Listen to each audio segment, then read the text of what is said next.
Empower Black men to live extraordinary lives. Shatter the stereotypes. Power Black men, shatter the stereotypes. Power Black men to live extraordinary lives. Shatter the stereotypes. Shatter the stereotypes. Power Black men to live extraordinary lives. Welcome to Shatter the Stereotypes, where the intention is to empower Black men to live extraordinary lives.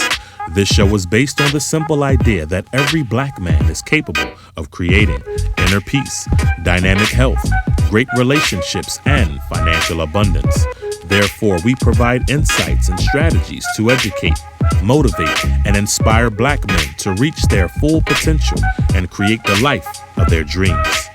So if you're ready for some high-octane motivation and inspiration that supports and empowers you to live the life you were born to live, get ready to shatter the stereotypes so you can build a life that lights you up and positively impacts the world. So now, let's shatter the stereotypes with your host, Coach Michael Taylor.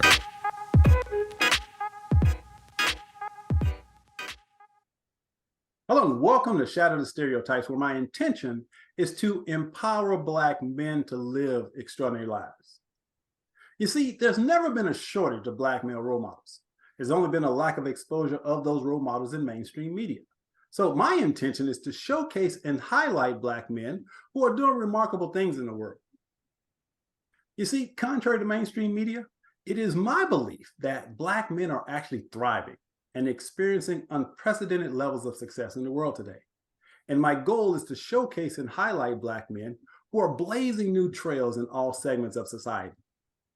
Now, obviously, there are a multiplicity of challenges we have to deal with on a daily basis, but it is my fervent belief that every Black man has the capacity to be, to do, or to have anything he sets his mind to. So what is needed are the tools and resources to support them in building the life of their dreams. And my guests tonight are a group of men who are actually providing some of those tools and resources to support Black men in building extraordinary lives. They've launched a movement called the Black Men's Locker, and it is providing a much needed resource that supports Black men in their empowerment, healing, and transformation. So without further ado, let me welcome the men to the podcast. Good evening, gentlemen, and welcome to Shatter the Stereotypes. Hey, good evening. Hey, brother. Good evening. Thanks for having us. All right, so let's begin by introducing yourself. Now, there's a format to it. I want you to introduce yourself with your name, where you're from, and share something that you're proud of about yourself. Got it? Okay. All right, Tyrese. All right. You up, Tyrese? I guess I'll go first. All right. Well, yeah, I'm Tyrese Lawless. I'm from Wichita, Kansas, born and raised there, but I currently reside in Douglasville, Georgia, is where I am now. Man, one thing I am proud of myself, I think it's just overcoming, adversity with a lot of things that I've encountered in life, through bad relationships and dealing with rejection and narcissism and depression and anxiety. I still continue to push forward. So, I'm in school. So I'm a 43-year-old man that's back in school, pursuing to get his bachelor's degree. Wish I would have got it a long time ago, but I'm back in there. So I'm proud about that. Nice. Norris, you're up. All right. I am Norris Henderson, born and raised in Wichita, Kansas. I currently reside in Wichita as well. I am probably the OG of the bunch at 51 years old. And one of the things that I think that I'm most proud about is being able to get to a place in life that I did not think that I would get to. I didn't think I would get there. I grew up in an era where here in our city, gang violence was very, very, very prevalent. And being the product of my neighborhood and where I come from, I had either a choice to join or a choice to stay away. And I've had a lot of friends that joined. A lot of them died. A lot of relatives, they passed away as well. A lot of my friends got incarcerated. A lot of my relatives got incarcerated. But I think the thing that I'm most proud of is that, I stayed the course with what I felt I needed to do in regards to my faith in church. Ultimately, it led me to becoming an ordained minister. And so I'm proud that I'm a survivor. Mm, If I can think, I'm proud that I'm a survivor. That with everything that I had around me, um, I could have easily, been a statistic, but I felt as though inside there was more, and so I mm, made a choice.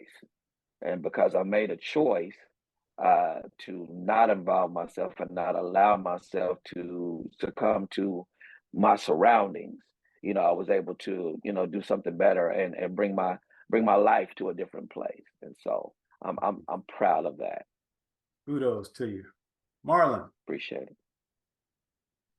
Well, my name is Marlon Pittman. Wichita is my home. I currently reside here. I've lived all over the country. I I'm proud of a lot of things too. I guess if I had to pick something, one, I'm a proud dad. I didn't grow up with my pops, so you know what I'm saying. I basically pride myself on my fathering my children, and being a role model to them. Another thing is I'm an out the box thinker. I don't stray on the path of what stereotypical people expect of African American men. I feel like if they can do it, we can do it. They can do it. You know what I'm saying? Um, I'm willing to try anything. I'm open minded, and I just I'm more of a I'm just I'm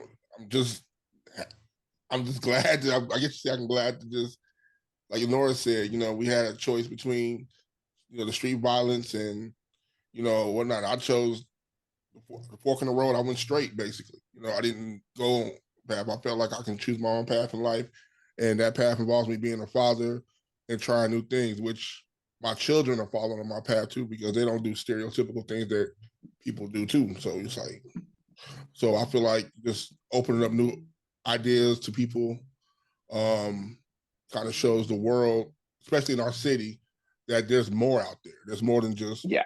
67214. It's more. Right. I mean, even with Tyrese going to Atlanta, and staying gone, people will leave and come back. He stayed gone and made his life there. Terry's doing his thing. Norris does his thing. So it's like we're showing as a collective, but me especially, that there's more to life. So I'm very absolutely. proud that I'm Absolutely. resilient like that. So Absolutely. Absolutely. Yeah. All right, Terry, you're up. Hey, how you guys doing? Terry Terrell. I'm from the Wichita area, born and raised here. I currently reside here as well. Something I'm proud about. I think I'm proud about just being able to overcome as much as I have and being very resilient. I think a lot of times we define ourselves by the things that take us out. But I also am a father. I was a single father before I got married. And I think that really did help fine tune a lot of the areas of my life that I thought I was perfect in. But then kids show you, they quickly show you areas of your life you need to improve in. So definitely Man, okay. reinventing Okay. myself and having a heart for people. I think that's something that was been instilled in me. Everybody on my mom's side is preachers, pastors, run churches. Then everybody on my dad's side did drugs, been in prison, and so I got to see a little of everything. And I had to make some choices in my life, so I had to reinvent myself. Especially as a single father, I had to redefine what that means. Even if I wasn't showed the example that I thought was perfect, I had to overcome some things, and I had to take all that teaching and apply it to my life. And so, there was just times where if there was places where my kids couldn't go, I didn't go. And because of that, I was able to show a good example of what a man is supposed to be. So I've had my kids, as a single father, they're grown. They think they're grown, 19, 18, they're in college now. And you can't tell them anything negative about their dad. They've seen a man overcome. They've seen a man humble himself. They've seen a man work hard, 2 jobs, put himself through school. So these are the type of examples that I've shown my children, just through the resilience that I have. So So That's when you start having kids, when you were 5, man, you look like 19. maybe so, you know, they say black don't crack I hear unless you, you man. smoke it. Oh I hear man. you. That's how you feel. Wait a minute. You got Yes, kids that sir. old? All right. Yes, I have sir. 5. Yes, sir. I All Yes, actually right. have sir. 5. All right. So I got to tell you that I'm the old OG in the group. I'm 63, Okay. and I've got a Hey, 36-year-old, a 40-year-old, and a 42-year-old. All right. All right. So yeah, okay. there you go. Blessing. All right. So we're gonna now do some sentence completions. Marlon, we're gonna start with you. Complete this sentence. I really love to. I really love to listen to music. I think music is basically the heart. Any part of Black culture involves music. From the good to the bad, gospel to gang life, whatever. There's always music does something to your soul. It just really gives you that, it can improve your day. You'll have a whole bad day, lose your job, your wife left, somebody put on some Earth, Wind, and Fire. That's a wrap. So it's Gotcha. gonna be all right. It's gonna be all right. That's it. That's it. That's it. All right, Terry. I love to. I love to see people empowered. I love to see people doing better. I love to see people winning. I think not just for myself, but I think that a rising tide lifts all boats. You heard that saying? And people who have a success mindset, they want to see other people winning, and they put other people in a position to win. So I love to see people win. Tyrese, I really love to. I love to see people. Oh man, Terry took my answer. I gotta think of what other word to say now. Right. Okay. But it really involves the same thing. I mean, I love to see people win. I love to coach people. So I love to see people take things that they considered as a challenge and made it a success, but also transfer that same passion over to someone else. So that way it's just a repetition of success going forward. So that's what I love doing. Nice. Yeah. And last but definitely not least, Norris, I love to what? Preach. Preach. Well, that too. But well, and I guess this would actually fall in the same line. I love to see people grow and develop.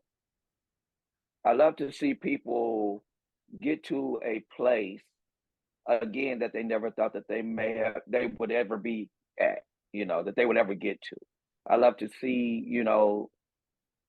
the joy on the faces of people when they come in to information that turns that light bulb on.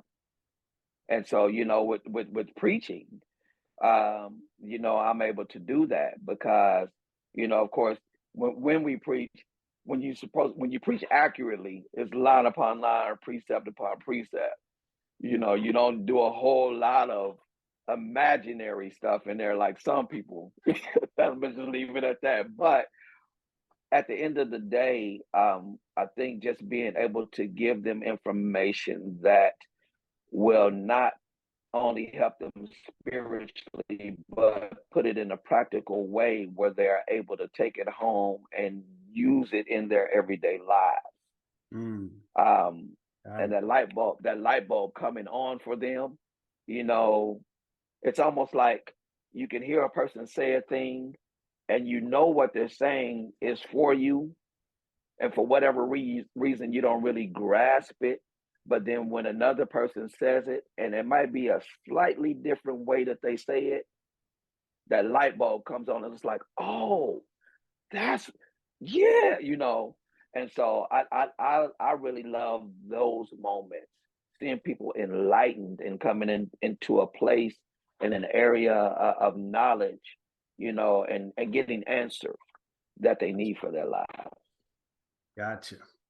Now, I wrote a book titled The Cure for Onlyness, a Black Man's Guide to Joy, Passion, and Purpose. And in the book, I talk about the unique challenge that we as Black men face when we're in environments where were the only person of color. And I'm sure you guys have probably had that experience. So I'm curious, how do you navigate that situation? I'll start with you, Tyrese.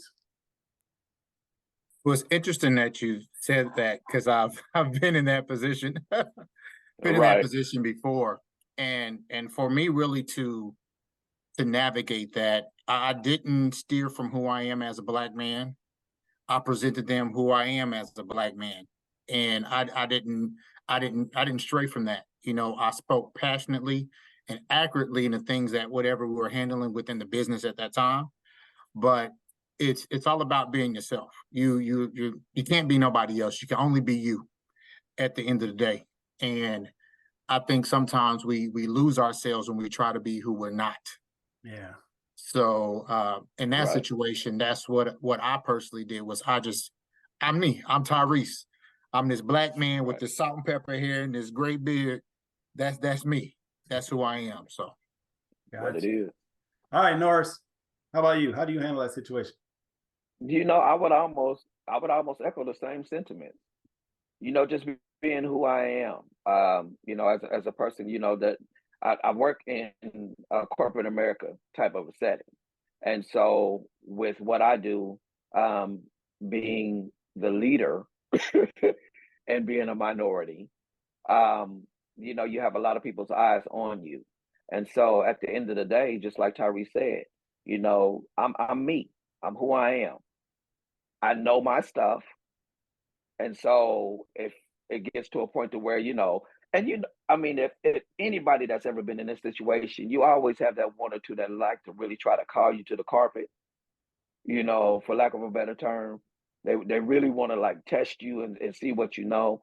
And sometimes that's racially driven, especially if they're, you know, a counterpart of a different race, you know, that feels that you shouldn't be on equal footing with them.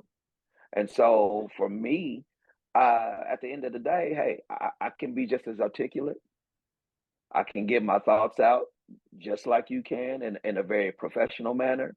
You know, my wife, she's an HR person, been in HR for teens of years. So I've learned how to email very nicely. And not, you know, not project my feelings, you know what I'm saying, but keep it professional and still tell you off, you know, but I do it in a professional way. And just also, you know, who I am is who I am. I walk in with my Black man swag, and I do what I do to the best of my ability. And at the end of the day, I'm never a person that doesn't feel like I can learn, you know, I cannot be taught. I love to learn. that's it. And Yeah. and so with that, having a teachable spirit and being somebody that, you know, hey, if I did mess this thing up, I'm a real dude and I'll take you know, accountability for that. Hey, you know what? I messed that up.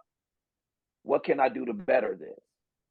You Mhm. know, being that type of a person, you know, getting out of, I guess, you know, well, you know, I'm a Black man, I know everything, you know, whatever, you know, people perceive us to be or think that, you know, we are. But at the end of the day, you know, being who I am and still having humility, Yeah. still being humble. I know what I can do. I know what I bring to the table, but I'm not void of wanting to learn either because it only makes me better. Gotcha. Gotcha. All right, Marlon. Echoing pretty much what Tyrese Norris said, but in my way of saying it, honestly, every time in my life, I'm 43 years old, I've tried to be something else. From being when I was a kid all the way to now. If I try to mimic something, you know, it just never worked.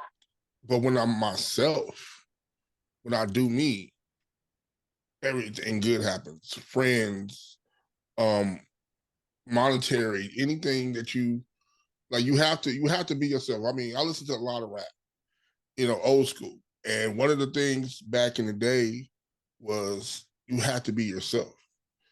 You know, there couldn't be two Snoop Dogs. There couldn't be two Busta Rhymes. You know, and you were penalized. You were crucified for that. There were, even if you go deeper to that, there wasn't two Malcolm X's, there wasn't two Martin Luther Kings. You might have someone with similar views, but there was never, I don't, like we were all meant to be the same. This would be a boring planet. We would all be, monotone and, just, I mean, I couldn't do that. I wouldn't, like the four of us, we are all different. We all have different paths. We have things that mirror each other, each one of us more than others, but it's what makes the world go around. Like you have to. I teach my kids and anybody that will listen that it's better to just go walk to the beat of your own drum than to try to be something you're not, because you end up sad. You're trying to keep that facade up, and to the point where it leads to depression. Where you want to be this person, you want to be that person, and you can't, because you're trying to live for someone else, and I just can't be that person. So there you go. Just do you, right? All right, Terry, jump in there, baby. What you got? All right. Give me a little bit about how you run the question back for me. So again, I wrote a book called The Cure for Onlyness, A Black Man's Guide to Joy, Passion, and Purpose. And the question is, how do you navigate being the only person of color in certain environments? That's a good question. And I think for me, I've been able to operate in a lot of different spaces because I believe my faith is a big key of who I am. When I believe that God has placed some things that is unique to me, then I know that I can be in certain spaces, regardless of whether I'm a Black man or because I'm short or because I'm tall or because I'm big or skinny or whatever it is. Whatever he's placed in me is gonna bring a light, and it's gonna affect the environment that I get in. So just operating in certain spaces. I know Wichita is a predominantly white area. You have some other races, but predominantly white. So just again, going back to what my brothers were speaking, it's about operating in the greatness that you have as a Black man and embracing the uniqueness that you have and the flaws that you have, and then be able to take that into environments and not be ashamed that I have vulnerabilities and I have things that don't make me perfect, but that I'm here to show up. And that when I'm here to show up, I'm going to give you the best, I'm going to be accountable, and I'm going to come in here and shine. And anybody who may have been looking at my color before they saw me is going to say, you know what, that Terry Terrell, he's all right. He's all right. And if they had not had experience with a Black, intelligent, articulate Black man, then I'll be the first one to shed light on that. And I'll break open new doors for them and conversations that they might not have had space to be in before. Yeah. Yeah. Also, I bring up old cases and things that happen in their world. Like, we ain't the only ones crazy out there. Y'all, I mean, you look at the news. Right. Let's keep it a buck. Let's keep it a buck. All right, guys. Final icebreaker question. Let's keep it short because I got a lot of questions to ask you, men. So, final question. As a man who happens to be Black, are you optimistic or pessimistic about the future in general? And we'll start with you, Norris. Wow. Immediately, I'm optimistic. Okay. I am optimistic. I think we've lived, and I know we're doing this, being short. I think we've lived under the thumbnail of being raised by people who, the white man this, the white man that. It's almost like we've had this thumb on us as Black men to not be able to succeed and grow and thrive and develop and do big things. And so for me, I'm optimistic. I'm looking at not just myself, but these three brothers, that got together as a collective. And I mean, we're not even really off the ground like we want to be, but we're already doing things. And so I'm looking at, where we're at now and what's going on and the lives that we're impacting. And so I'm optimistic, man. I see things just being huge. And Black men and Black people thriving, and doing major things, more than what they've already done. And not just under the moniker of being a sports athlete or a rapper. Right.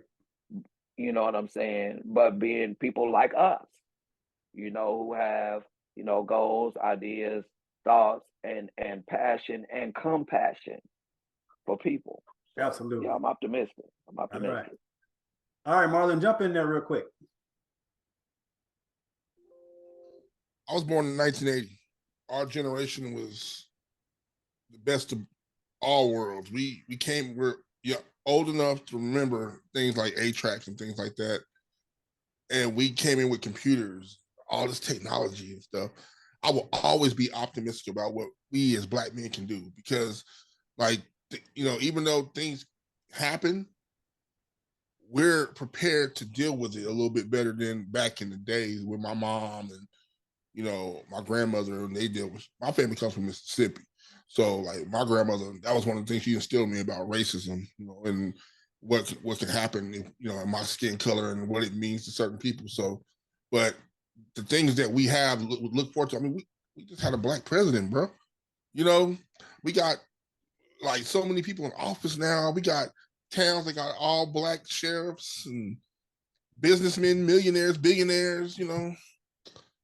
Like it's the train is going. How could you not be optimistic about where we're going? I hear you. I hear you. Terry? I'm very optimistic. As you know, there's actually a study, the CDC did a study, and it showed that Black men are actually the most engaged in their children's lives than any other subgroup. Now, I think there's so much more information that's available to us now, technology, and so we're starting to see somehow the conversations are being navigated by those who have agendas, and now we're starting to see all the great things that Black Americans have done, and people who have started to change America and how we've shaped things. How can you not be optimistic about what's kind of going on? Again, I think a big part of what was going on that's going to help us is accountability. And I think men have to be in the forefront of that, taking accountability, also being vulnerable and being transparent and genuine. And with those things in mind, the sky's the limit. Absolutely. All right, Tyrese. Well, say for me is I'm optimistic, but I'll say briefly when I became optimistic. Being born and raised in Wichita, Kansas, as my brother's here, primarily a white city. I mean, that's what it was. Northeast Wichita is a small section of where we would say the Black folk was. But when I moved to Atlanta, Georgia, and I seen people that looked like me in office, running businesses, CEOs, entrepreneurs, when I stepped on the foot of Morehouse College and seeing young Black men dressed up, educated. Like I have a bonus son that's at Morehouse right now. So seeing him do that, like when I left Wichita and came to Atlanta, I became more optimistic than ever. So I'm totally optimistic. I mean, even looking at my youngest son who's 14, being recruited by colleges at the age of 14 on a musician scholarship. He's only a freshman in high school. So I'm very optimistic. Yeah. Yeah. And interestingly enough, see, I've been doing this work since 1995. I wrote my first book. And interestingly enough, when I wrote my first book, it was called Brothers, Are You Listening? A Success Guide for the 90s. And I remember doing a radio show and I was talking about how optimistic I was. And I was actually attacked by a lot of Black folk for my optimism. I was accused of being in denial about racism and all of that. I said, look, it's just, this is my perception of the world, because our perception creates our reality. And so for me, I have always been an optimist. And I have to thank my mom for that, because my mom instilled in me, I guess, an optimism gene, because she was the poster children for poverty. She was a single mom with 6 kids, food stamps, the whole 9 yards, right? But my mom never let me have a poverty mindset. Yes. My mom told me from a very early age, she said, Michael, if you want something badly enough, there's no one or no thing that can keep you from attaining it except yourself. Right. That simple lesson has stayed with me my entire life. And that's the primary reason I'm so optimistic. Now, with that being said, let's jump into why we're here today. We want to talk about the Black Men's Locker movement. And I've been posting on it for a few weeks now. And again, truly inspired by what you men are doing. And you definitely add fuel to my optimism when I see what you're doing with the Black Men's Locker movement. So I want to first of all start with, tell us how it got started. And we'll start with Tyrese. Oh man, okay. So how it got started? The Black Men's Locker was really birthed out of my own story in a way, as you would say. I went through a period that I went through depression and experienced anxiety, and during that time, I didn't know what to do. I felt like I didn't have a village. I felt like I didn't have a safe space. I felt like I was lost. I didn't know where to turn. So fast forward past all that, I see a lot of Black men that are in the same, position that I was in at one point. Didn't have a safe space, didn't have no one to talk to. So reached out to these three brothers, because these are three brothers I've been knowing for a long time. And we just had a little rap session and really just kind of talked about what we could do and to basically, to grow a safe space for Black men. So, we started the group on Facebook. Now, Norris, correct me if I'm wrong. I think it was like 53 of us at first. In the beginning, it was 53. In the beginning, it was 53. Yeah, that's it. Then the 53, it grew to 100, then 300, and then all of a sudden, the floodgates flew open. And literally now overnight. It became a second job. Yeah, literally. We now have, it's 11,700 Black men in the group now. And that's how it got started. I mean, we wanted to, create a space where Black men can have a safe space to discuss real issues, but we can also learn from each other. We can also bounce ideas off of each other. When you look in the group, you have Black men who are professionals, teachers, some who are in tech. It's a great space for Black men to connect and really build. And from that, we can help build our communities even more. So, I mean, I don't know if any of the brothers want to add anything to it. Yeah, so actually I want Norris as co-founder, I believe. Norris, what would you say is the ultimate goal of the Black Men's Locker? What would be the ultimate goal? I think the ultimate goal is for us to be able to make Black men, not just over the United States, but all over the world, give them the resources, give them the know-how, give them the strength, the guidance, the wisdom, everything that they need to be able to be better.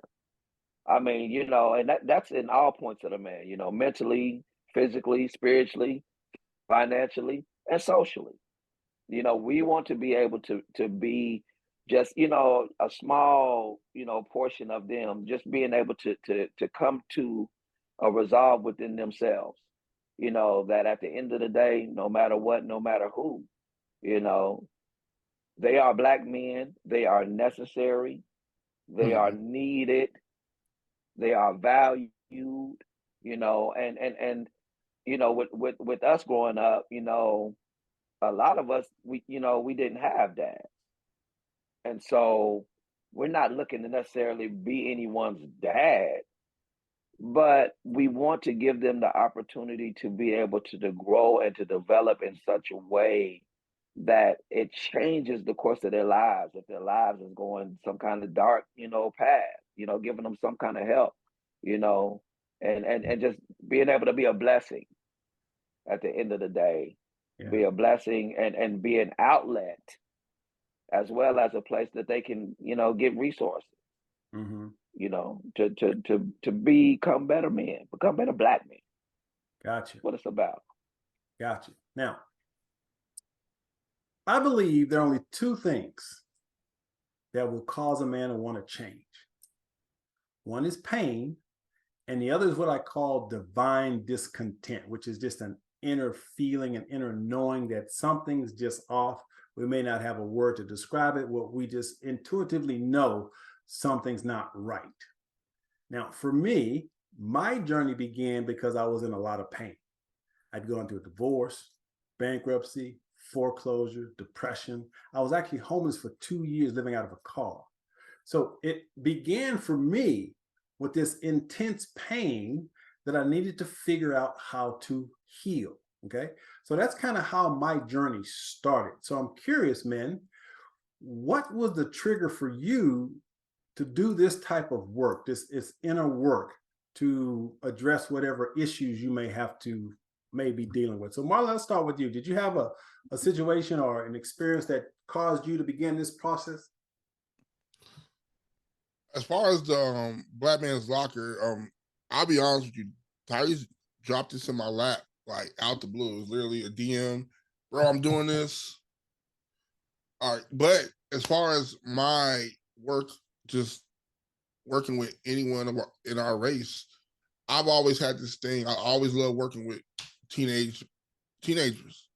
I worked at the Wichita Children's Home on and off for like almost 6 years, and different periods of my life. And I loved watching, helping the kids. I was a resident there. So like, and sometimes, some staff, that aren't melanated, they don't understand what the kids go through.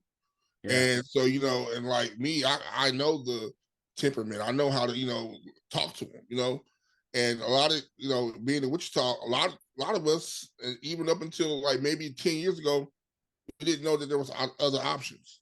So for me to be in this space, and it's a wonderful thing to watch. I don't know if you check out the chats or anything like that, but you see a lot of brothers, young and old, coming together.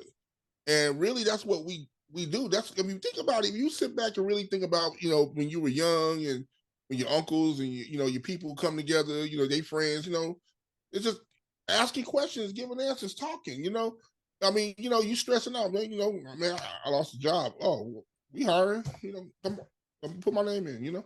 That type of thing. So with me, it's just more of it amplifies what I want to do as far as just helping not only the youth, but just young adults in general, because we get a lot of cats that come in there, they're young. They don't, they don't understand a lot of things. They don't understand, and you got to kind of whip them into shape a little bit. They come in there and silly, you want to post weird stuff, but yeah, that's why we're there. And to me, it's an outlet to be able to give knowledge, pass game, if you will. Got it. Terry, was there something that triggered you to begin this process? I think when I was younger, one of the things that really kind of propelled me and allowed me to kind of see who I was my first interaction with the white counselor. And I was in a class, a special education class, because when I was younger, I had some behavioral issues. And so they just took that as he's stupid, he's incompetent, he's unable to learn. And unfortunately, they do that to quite a few of our youth. They equate behavior to lack of intelligence. And so I was placed in this class, and only after running into a young lady, another kid, where she was like, "Oh, you're in those classes." I'm like, "What classes?" "Oh, them stupid classes." So I was like, so I went and found out what she was talking about, and there was the special education stuff. And so then, I was making pretty decent grades, but then I said, you know what? I want to get out of here. There's nothing wrong with me. I want to get out of here. So I had a desire to want to excel. And then, so when I was making B's in the class, and I went and talked to the counselor, and he told me, he said, you're not quite ready. I don't think you're ready to be in a regular class. He said, you maybe give it some more time. So I went back, started doing more focus, started making straight A's. He said, well, you're still not ready. I think you're going to be disappointed if you get into the other class. If you get in those classes, regular classes, and you're going to be surprised. So then I had to get my mom involved in that third time. So when I went back to him, I was making straight A's, and I told him, hey, I think I'm ready. He said, no. But then I got my mom involved, and she apply, black woman pressure to this counselor, and he put me into a regular class. And not only did I do well, I exceeded everybody's grade. I had the highest grade in the classroom.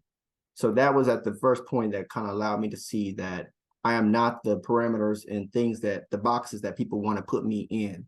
And because of that, I understood that there's more than just me at that time, Black youth that are extremely intelligent, but may just be put into boxes and need someone to show them that they're capable of great things. Facts. Yes. Yes.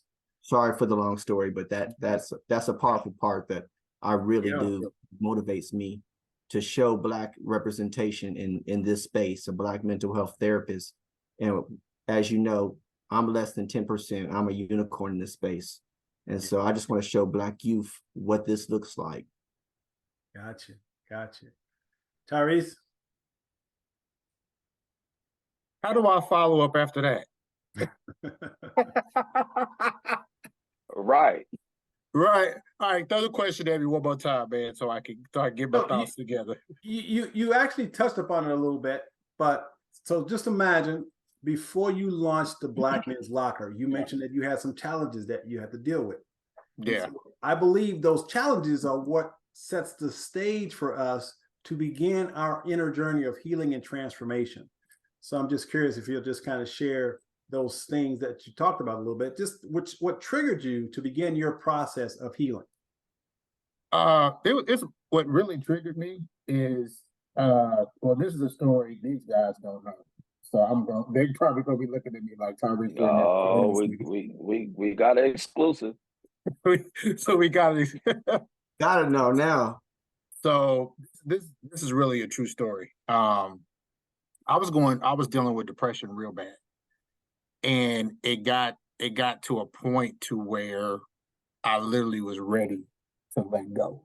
I remember leaving work, walking on Panola Road in Atlanta, Georgia, down to the 285 highway, because Atlanta has several highways. You got 285, I-20. But I walked down to 285 and I was ready to jump. And this was I literally left work and was ready to jump. And in the moment when I was thinking I was about to jump, I heard my daughter's voice in my ear. Now, mind you, my daughter is nowhere near Georgia at this time. My daughter's living with her mother in Wichita at the time. And I heard my daughter's voice and I just couldn't do it. That put me in a place of, Tyrese, you have to do something different because your children are depending on you. And at that moment, I snapped out of it because I felt like I was in a trance when that was going on, because I was like, wait a minute, hold on, what am I doing? It was like, I was like, hold up, wait a minute. And I just knew that was a trick of the enemy. But me thinking of my children put me in a position to realize that there are some things that I want to do different, because I want to be the best father for them. I want to be there to see my daughter graduate from high school and college, which I have. I want to see my son grow up to be an outstanding man and follow the footsteps that I am, which he is, as a musician. So it's my children. That's the best way I can say it. That was my turning point, was my kids. And that's why I always say in a lot of the interviews that I did, one that I just recently did, is that out of everything I do, it's bigger than me. It's beyond me. It's past me. It's about my children and my children's children and building that legacy. Absolutely. I'd have dropped that exclusive on y'all, but I never told y'all. It's Yeah, all you suck for that. all I'm over good. here like trying to hold Love back it. all types of. Well, first of all, man, I appreciate your vulnerability and your openness in sharing that story, because my story is very, very similar. I had reached that really dark point in my life, and even though I wasn't walking toward any bridge, I was having the thought of checking out. And well, think about my kids. I said, I can't do that to my kids, because I knew they would be devastated. And right. I could feel their pain. And I said, I would never put my kids through that. And so I gained the courage to go to therapy. And that's how that process started for me. So I can definitely relate to that story. Thanks for sharing that, Therese. Norris, what you got, man? Any story you have to share? Well, I don't know. After listening to these brothers, shoot, I really know what to say. But I'll say this, and I'll condense it and drop a few bombs. Growing up, the way that I grew up, I was raised by my grandfather. Never lived with my mother. Did not find out about who my father was until I was 20 years old. This first time I met my dad. In between the time that I was born up until that time, there was a lot of what we call bullying now, that I endured as a child. And you guys had the thought, but I actually tried it. And so in my preteens, actually, I was just done. I got tired of being talked about, and I didn't have all of the cool clothes that the kids had on the block. We didn't grow up like that. My grandmother was very conservative. Now, if it was church clothes, she going all out. But for school, I mean, she's like any typical Black parent. Man, I'm not getting ready to buy you all of this crazy stuff. You know what I'm saying? Extra expensive stuff just for you to tear up. You know what I'm saying? But anyway, in my preteens, I actually attempted it. My grandmother had a pearl handle chrome 22 that she kept in the safe, and I got it. I was just done. I got it. It was loaded up because she always kept it loaded, ready to go just in case. And got it, put it to my head, pulled the trigger, and it jammed. It didn't pop. Wow. Well, they don't know this, so I just gave y'all an exclusive. But yeah, the gun jammed, first time ever, but it didn't pop, and so went through that. Got older in age, found out about my dad. Actually met him in person. Like I said, did not know who he was. Wouldn't have known him from a can of paint. But I met him. And even during the time frame of meeting him up until 2 years ago when he passed, the relationship that he and I had, even though we could be in the same room, he would speak, "How you doing?" And that would be it. Nothing more, nothing less. No kind of other conversation or anything else like that. And so in between, all of these things, I was in a relationship and hit rock bottom. I've had a lot of lows in my life, which I think is all equivalent to the reason why I preach now. Because the lows, whenever I hit them, God was always somewhere around, somewhere in the midst. And so went through that that relationship and ended up being homeless. Lived in an abandoned apartment. The apartments aren't up anymore. They actually tore those apartments down where I was. But it was me and a sack of clothes. And every time I would leave, and try to come back, I hope they don't throw my clothes out because that's all I had. And it was at that point, I would say that was the beginning of me coming to myself, and saying, "Hey, you know what? Okay, you got to do better. You got to get yourself on track." And with me doing that and literally just crying out to God, man, laying on the floor, man, and a floor full of tears. just keeping it real. I mean, that's what it was, man. I mean, I had cried like I have never cried before in my life. And I think it was just from the years of neglect, the years of rejection, the years of, the feelings and the thoughts of myself and how I felt about me, the low self-esteem, everything. In that moment, man, it was just there. And I literally just cried out, hey, my grandmother told me about you. She talked to me about you all the time. I was always in church and I heard all of these other people talk about you. If you are real, I need you to show up. I need you to show me you for real, for real. Because if you don't, I don't know what's going to happen to me. And literally, I mean, it was like I said that, man, and it wasn't even a good 24 hours later, things really started to turn around. And so, I wasn't homeless anymore, man. I was able to, get with somebody, man, and they allowed me to stay with them, man. And I got back on my feet, and then that's when the faith and the love for God and the development, in life concerning my faith and things like that. That's when things really, really, really started, to turn around for me.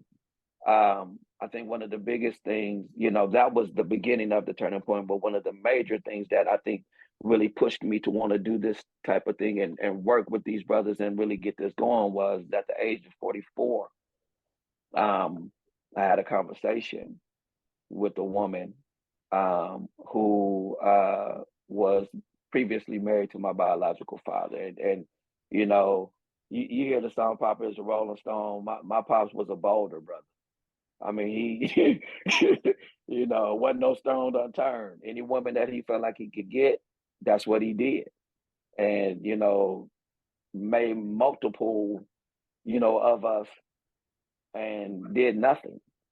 But at the age of 44, I sat and I had a conversation with somebody that he was married to. And in that conversation, she let me know, and when she told me, it checked all of the boxes that I had unchecked for years, and gave me the understanding as to why he didn't really talk to me or really deal with me like that. My siblings, he talked to them all day, have them over his house, go over their house and everything, but he always stayed his distance. But in the conversation, she let me know that it, his and my mother's involvement wasn't consensual. So yeah, now you get it. And so what that did is now I have to deal with the fact that, wow, I already knew just based off of my age and my mother's age that she was underage. I already knew that. Yeah. But that piece was heavy. I can't tell you how heavy that piece was, to learn that I was literally, man. I mean, if we just keep it honest and forthright, man, I was a product of rape. Yeah. I was. You know what I'm saying? And so I'm 51 now. And my dad, he passed away 2 years ago. And I remember having a conversation with him, man. He was laying on the bed, man, and he couldn't talk. And I left church, and it was just so ironic. My brother here called me, and he was like, "Hey, man, I think he's getting ready to go. You need to get over there." And my pastor, she had literally just preached a message on forgiveness. Wow. And I left church, and I went there. I mean, I couldn't have wrote this like this. Yeah. But I went over there and I sat by his bedside. He could not talk. And I was the last of the siblings to talk to him. And when I got there, it was just this overwhelming sense of peace. And I just told him, I said, "You know what, Pops? It's all good, man. I forgive you, bro. I'm good. I am good. And when I tell you I'm good, man. Yeah. I'm good." And after I did that, I sat there, prayed with him, and I talked to my siblings, talked to some other family members, and I got up and I left. And 45 minutes later, he was gone. Wow. So it's these things that make me want to do this, because all four of us, I know we have had points in our lives where we're able to, where we had to navigate through those things. So our stories will really help a lot of people, because our stories mirror a lot of these brothers' stories. Absolutely. But sometimes people feel isolated. Like, man, this was just me, because they didn't have anybody to talk to. And so this gives us the outlet to be able to share and help and support. Got it. And so with that being said, we have just shown the power of the Black Men's Locker. So first of all, thank you for sharing so intimately, so honestly.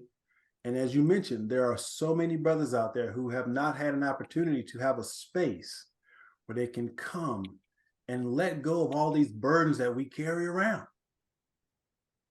So men, again, I want to honor you for what you've launched. And these are the types of conversations that are going to heal our communities. Absolutely. Because it is my belief. It is my belief. 100%. The greatest challenge we have on the planet is to redefine manhood and masculinity. And that's what my commitment is. Redefining manhood and masculinity. And it actually has nothing to do with ethnicity. Has nothing to do with ethnicity. But again, we have not had the spaces, the safe spaces, to have these types of conversations. So men, I just want to, first of all, again, acknowledge you for what you've put together with the Black Men's Locker. And I know that you've got to have laid the foundation for something remarkable. I'm absolutely honored that you've taken this time to kind of hang out with us for an hour and just to kind of share, what you're all about. And you know what they say, time flies when you're having fun, but we've already used an hour. So first of all, you guys have a few more minutes. Can you hang around for a couple of more minutes? Absolutely. Everybody good? Let's go. Sure. I'm good. Right. I'm good. All right, good. So a couple of things. First of all, I want you to give you guys have a website also, or is it just on Facebook? Yes, we do have a website. Okay. It's actually our link tree, but it's www.theblackmanslocker.com. Okay. So, and there will be a link below this video so that you can click right on it. And so you don't have to memorize that. So if you're watching this, just look below the video. I'll have the link so you guys can access it. But now, man, what I want to do is I want to give you an opportunity just to share your final thoughts with the audience. Okay. What the Black Men's Locker means to you and why you're a part of it. Okay. So I'm going to start with you, Tyrese.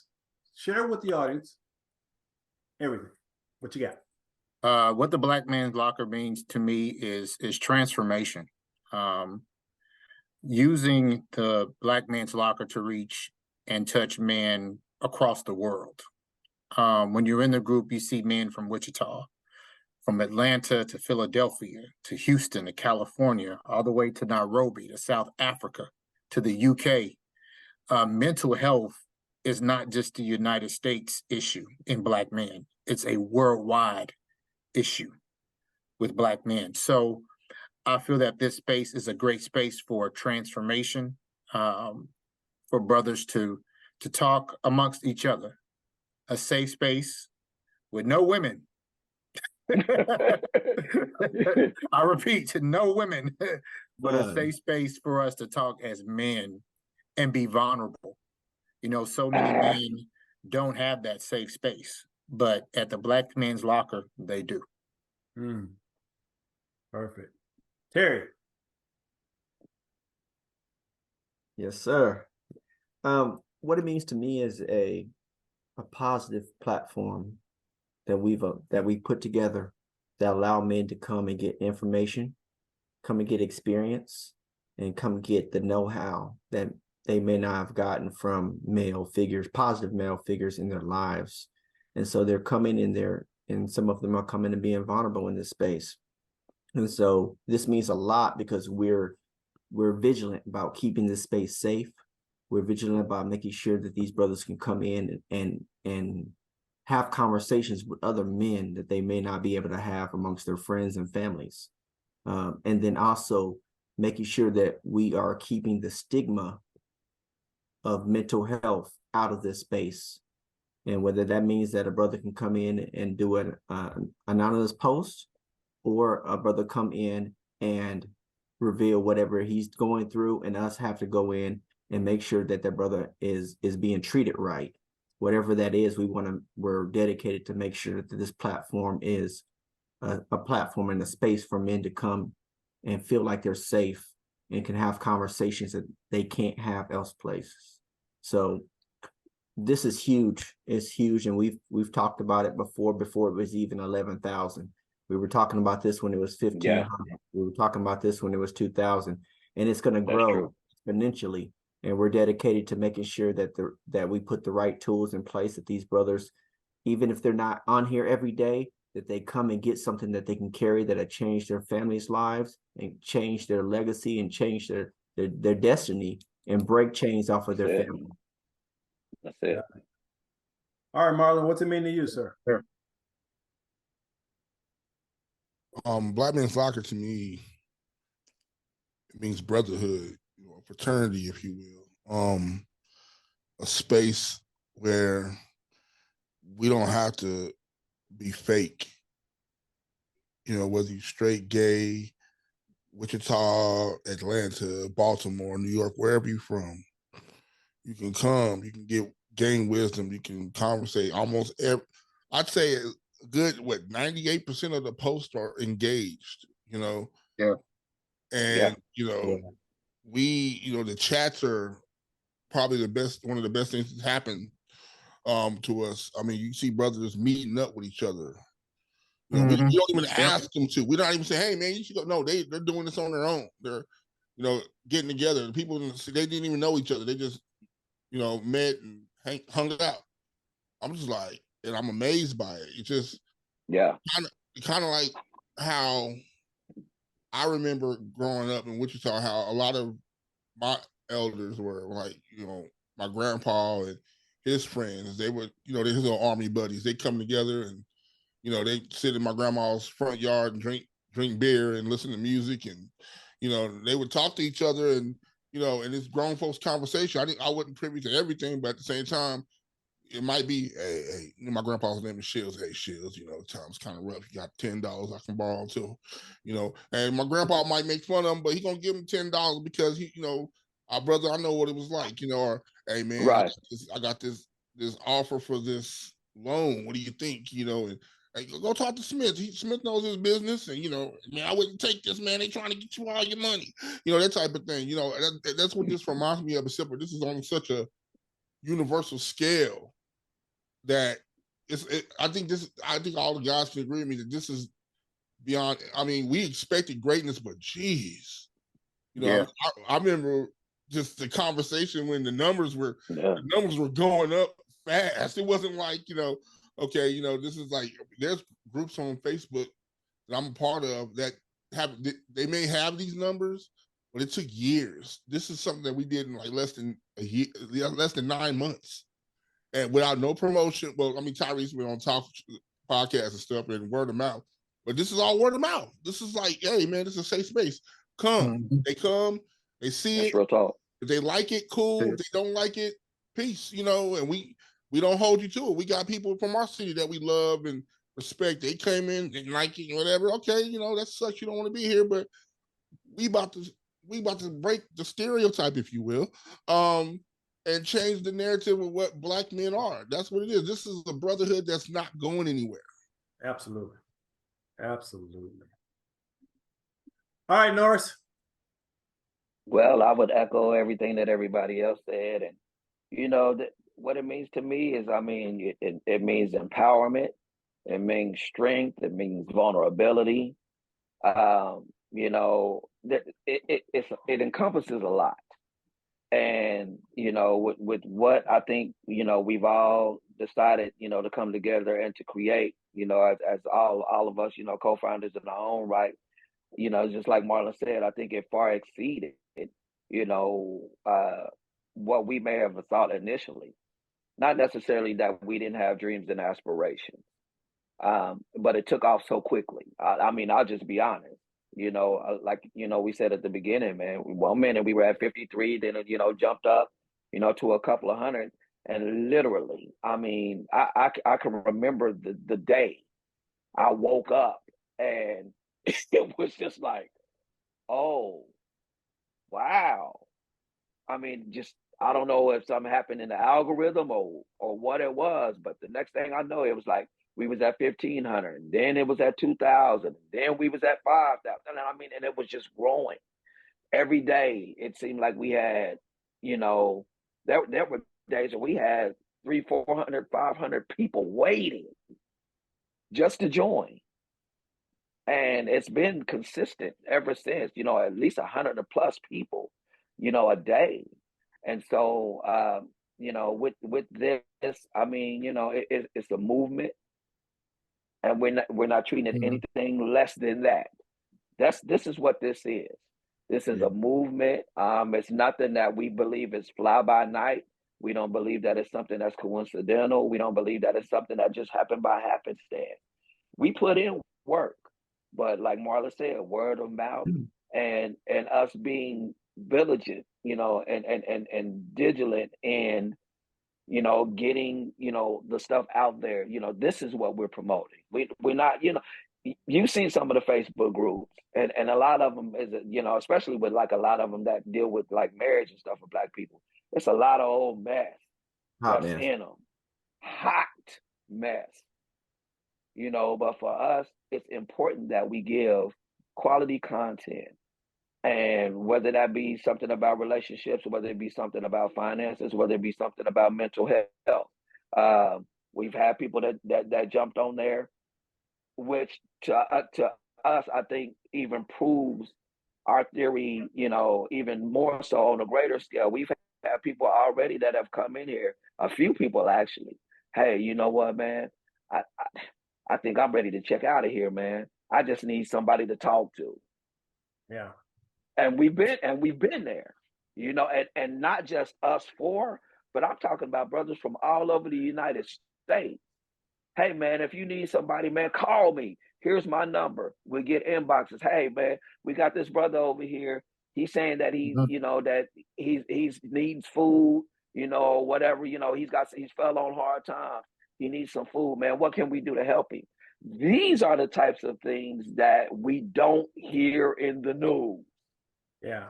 But it's important for us to bring these things to the forefront that, they will see, hey, our brothers ain't like the stereotypical things that you see on Love and Hip Hop. I know I probably shouldn't have said the name, but these ain't,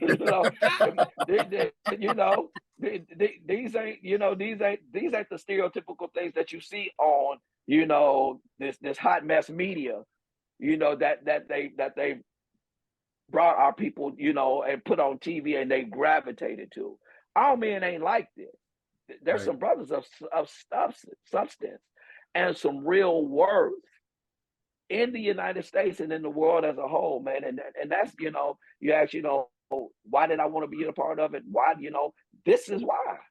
Because we're breaking the stereotypical norms of what Black men have been projected as for so long. Yeah. And that's why I launched this movement, because I wanted to showcase programs like this, movements like this, so that Black men can see what's available. And again, I just want to thank you, men, for the work that you're doing, how you're empowering the community around the globe. So this is the global community. And before we close, Tyrese, I do want to give you an opportunity to kind of give us some insights on what's your vision. What do you see next? I know that you got a podcast coming up, and you're trying to extend this thing. So what's your vision? What do you see coming up? So we do have our podcast that's coming up, which will be on Black Friday. This coming up Friday at it'll be 6 p.m. Eastern time, 5 p.m. Central time, which can be viewed on our official Facebook page. But the vision that we have is really taking what we're doing and really creating a workshop, which will be, I guess, I'll go ahead and put it on out there. We'll be doing our first official workshop, which will actually be in our hometown. We'll be doing that the last weekend in February, in which this will be filled with just talking about fatherhood. We're going to be talking about mental health. We're going to be talking about hypertension. We're going to be talking about finances and just, and it's an opportunity for what we're doing here within the group to actually put it on a larger scale. And the big vision is to travel from city to city to city. And that's the vision. All right. I'm Can I holding ask that something? vision for you, my brother. So again, I will, this video will be available in a couple of days, so you guys can use it to share, promote. And obviously, I'll be putting it out to my tribe and letting people see what you're doing, because again, Awesome. there are no accidents in the perfect universe, right? And I know that we've been brought together by divine appointment because we have the same intention. And that intention is to empower Black men. Right. So again, I want to acknowledge each of you men for what you're doing. And thank you for shattering the stereotypes about who we are. And again, that's the intention of my platform. Shatter the stereotypes, because we know who we are. But Right. I mentioned at the beginning, we talked about optimism. And again, one of the reasons I'm so optimistic about the future is because of technology. Right. Because think about it. 20 years ago, to think that I could reach people around the globe sitting at home in front of my computer, that would have been unheard of, right? Right. And now we're reaching people around the globe. And for example, it costs me what, $14 a month to do Zoom? Right. Right. And I do online workshops. It's amazing to me, the technology. But most importantly, as Black men, we have to create our own content. Yeah. We can't rely on the media. We can't rely on Right. the negative narratives that are out there. So that's why it's important for us That's to collaborate with each other, Yes. so that we can get these movements out there so more men can find them. So again, it has been my absolute honor and privilege having you men on the podcast. And again, you guys have my contact information. If I can support you in any way, don't be afraid to reach out and say, hey, Mike, can you help me with this? Or you want to be on the podcast? Whatever. Yeah, you definitely got an invitation coming, brother. Absolutely. Absolutely. I'm on your team. Okay. I'm on your team. All right. So as we wind down, I just want to say this is Shatter the Stereotypes. And remember, you have the capacity to create an extraordinary life, but to do so, it's going to take extraordinary effort. So don't be afraid to put in the effort, because you can make it happen. We'll see you next episode.